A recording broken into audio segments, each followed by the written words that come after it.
I'm joined today by Andrew Cowley, the Managing Partner of Impact Healthcare REIT.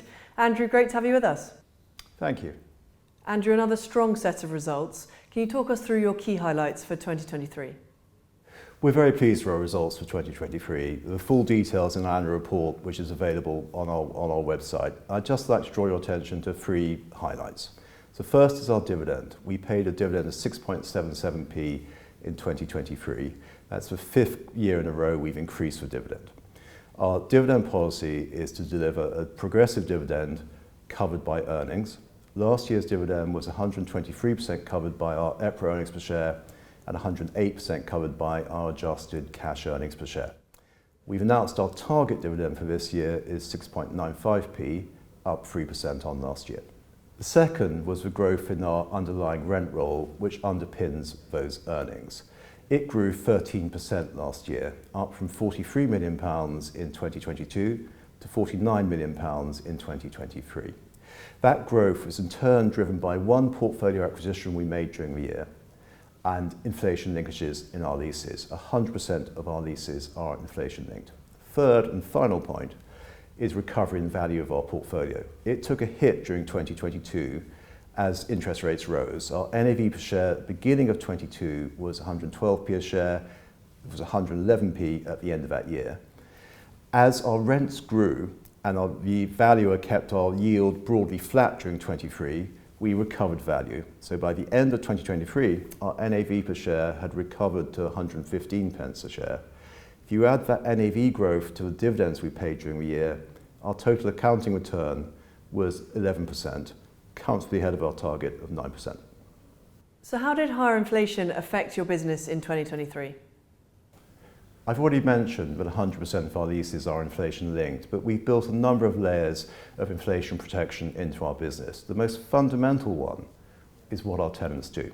So they manage critical social infrastructure, which provides an essential service for elderly, vulnerable people. And demand for that service is driven by demography and acuity, not by what's going on in the wider economy or financial markets. So our tenants have a higher inbuilt level of resilience than tenants in some other real estate subsectors. But I don't want to sound complacent. Clearly inflation did have an impact last year, and the main impact was the increased cost of capital reflected in higher interest rates. So one thing we did was we sat down and we had a hard look at our balance sheet during the year and said, is it still robust in this changed and changing environment?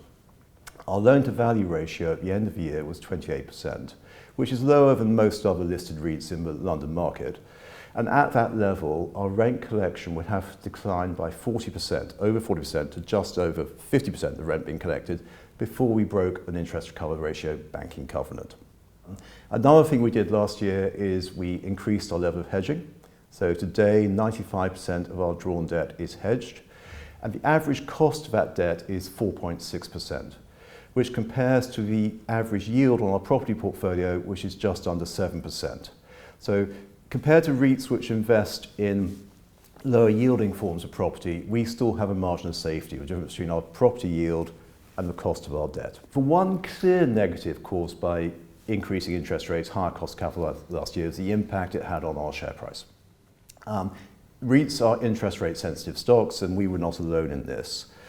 At our current share price level, the dividend yield on our shares is over 8%, more than double the yield on 10-year gilts. We, the management team, have a very substantial shareholding in the business, and we are very motivated to do whatever we can to maximise the value of business for all our stakeholders, but particularly our shareholders. So is that the only negative? We see in newspaper headlines that healthcare providers are struggling. How are Impact's tenants doing? Up until the beginning of last year, our rent collection record had been 100%. But unfortunately, at the beginning of last year, we had a problem with one tenant, Silverline, and our rent collection during 2023 was 99%. That was particularly disappointing because what we saw across the rest of our tenant portfolio is they delivered the best performance they've had since we started the business in 2017.